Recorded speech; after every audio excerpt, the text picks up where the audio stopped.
Hey everybody, how's it going? Welcome to Pre-Heresy and Codices, where I look at one Space Marine Legion per ramble, giving you my thoughts on what codex or codices would best represent that legion in a 40k army list build, and then I'll go into collecting that force a little bit. On the chopping block this time is the World Eater's Legion. Now right off the bat, you can see they don't look like you may be accustomed to if you know them post-Heresy. They don't have that red armor. Instead, they're white armor with blue shoulder pads and a blue backpack. And a big difference. So there's definitely a color change pre to post heresy, but I like the pre-heresy color scheme a lot, actually. White's a pain for me to paint, so I probably would never actually try and paint these guys myself, but you can do cool gore effects on it and it'll be more visible and makes them kind of a more ferocious looking force covered in gore with this white and blue armor. Now, Unification era, and up until they were united with their Primarch, they were actually called the Warhounds. And the Warhounds have a different color scheme. They kind of got a bronze or brass style of helmet and backpack, and then their armor is blue armored with white shoulder pad insets. So it's kind of an inverted color scheme. And that would be the Unification color scheme, as well as early Pre-Heresy colors, or early Great Crusade color scheme, I should say. So if you're somebody who wants to collect that era, the Unification era, that would be the color scheme to go with, and they would be called the Warhounds, not the World Eaters. So, with that covered, let's look at the codex, or codices for them. And for me, there's really two codices to utilize, neither of which is the Chaos Codex. However, that is an honorable mention if you don't care about heavy restrictions, because for most of these legions, there's only a couple really that the Chaos Codex can work for without crazy amounts of restriction. But the World Eaters is not one of them. You still have a lot of restriction in that codex. And if you don't mind being so heavily restricted that they only have a handful of units you can build a list from, go for it. It's still going to be a list capable of winning and doing stuff like that. It's just there's a lot of restrictions there, and some people don't like that. It feels a bit intimidating to them.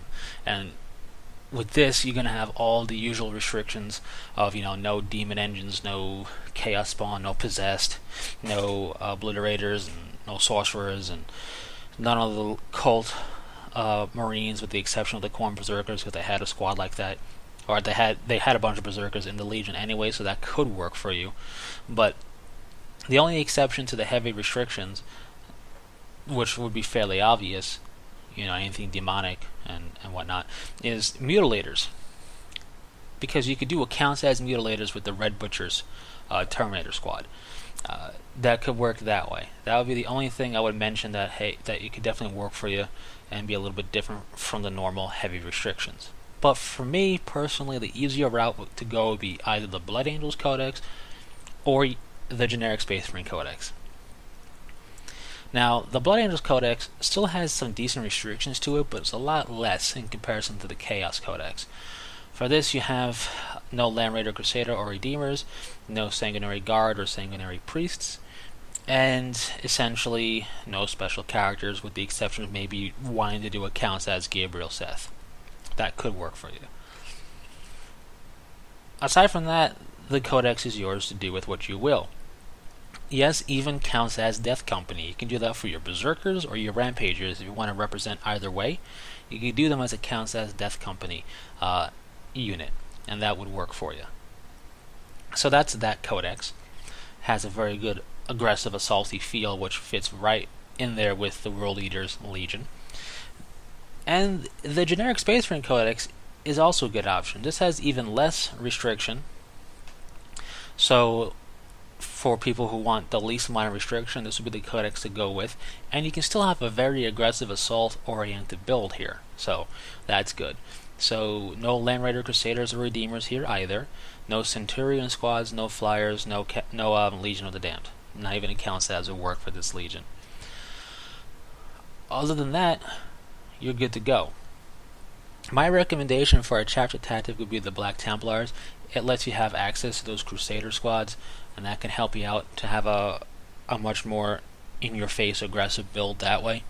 But any chapter tactic could probably be useful for you depending upon how you play. Maybe not the Iron Hands one, maybe not the Salamander one, but if you want to go that route, you just have to build a very aggressive, kind of assault-minded force. Half the battle with the World Eaters Legion is building an army list that's going to be suitable in representing the Legion's take on warfare, which is assault it, essentially. So that's my look at the codices. You have, I guess, 3 overall if you count the Chaos Codex, but the Blood Angels or the generic Space Marine Codex is going to work for you. It's going to be the easiest without having to really watch your step in terms of restrictions. But the Chaos one's always an option as well. You just have all those restrictions for this particular Legion. Now when it comes to collecting a World Eaters force, you got to keep in mind, just like with any Legion, no Mark 7 power armor, and you need Tartaros or Cataphractii style of Terminator armor. So with that thought in mind, GW really only has one thing that could be really super useful for the cause. I forget where I was going with that, and that would be the Khorne Berserkers. Now, when the World Eaters Legion wasn't worshipping Khorne, before that, they still had Berserkers, so that could definitely work for you. The Khorne Berserker kit, you're gonna have to file down the Khorne symbol, but they're in pretty easy areas to do that, and you have access to a bunch of cool bits, including chain axes for aesthetic value for your forces. Now, that's really it from GW that can really stand out in my mind as World Eater specific stuff to help you out. The rest of it's really Forge World, and truth be told, because they have their full model range out in the Horus Heresy section now, well, they've had it for a while, but in that section is where you find the World Eater specific stuff as well as the generic Legion Astarte stuff. You don't have to look anywhere but Forge World to build your force, which is an idea if you don't mind spending extra money. But it's going to look fantastic. So all of the generic stuff is going to work for this Legion and any Legion. On top of that, we have the full range of World Eater stuff. So we got head upgrades, 2 of them, a regular and a veteran. We have a torso upgrade set as well, which looks great. The heads and the torsos look great. We also have the shoulder pads for the World Eater symbol, which also looks very cool. So those things are going to be great to help personalize it and make it more World Eaters feeling. We have Land Raider and Rhino doors, which are nice. We even have a chain axe set, which includes a bolt pistol, a Phobos bolt pistol, there we go, and a chain axe if you want to have a more World Eaters feel with the axes and whatnot. You could also do that with the Khorne Berserker kit, plus getting a bunch of cool bits with it.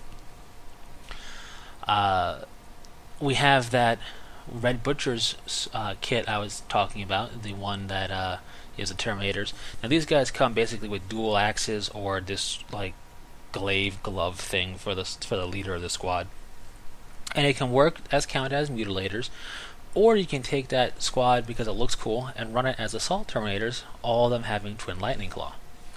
It's an option. Doesn't matter Blood Angels or generic Space Marine Codex, it can work for either way that way. Just let your opponent know, hey, these guys look different, but they're all equipped with Twin Lightning Claws.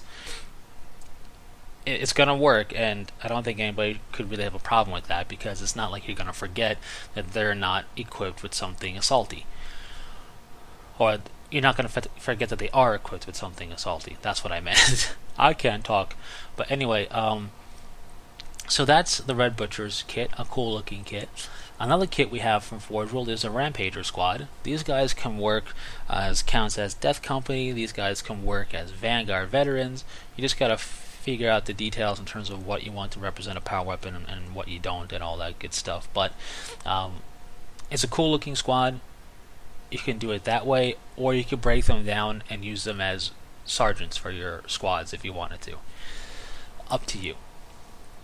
We have the Legion Contemptor Dreadnought, which looks really cool, and I'm not going to be saying Forge World rules for a generic 40k build, because I'm looking at just GW stuff you could use in a tournament with no question.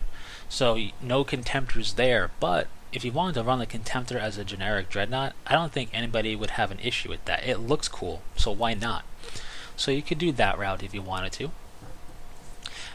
And then if you were to build a Forge World Horus Heresy list, a 30k army list, you could run it as a Contemptor. You can run the Red Butchers as Red Butchers. You could run the Rampagers as Rampagers. You get the idea. Now, we do have a Forge World Karn model if you want to have a slightly less angry looking Karn. In a way, you could go with that Forge World model. But the things that I'm really excited about amongst all the cool looking models are really the brass etching for the World Eaters Legion and the transfer sheet for the World Eaters Legion. These things can really take your army to that next level, because while all this stuff for infantry is great, you want to be able to have your vehicles not just be painted up as World Eaters colors, but also feel World Eatery with symbols on them. So the World Eaters Legion brass etching really helps with that, and it can work pretty much in anything that those things can fit on, as can the transfer sheet. Now, the thing I like about the transfer sheet is, aside from the World Eaters Legion stuff, we also have Warhounds transfer sheets decals in there. It's one big transfer sheet. These transfer sheets are a little bit bigger than an 8.5 by 11 sheet of paper, so you get a lot of transfers on there, including some Warhounds on this transfer sheet. So if you wanted to collect a Warhounds force, you could, not just in paint scheme, but with symbols on the model as well from the decals. So that's very cool. And that's really it for this Legion.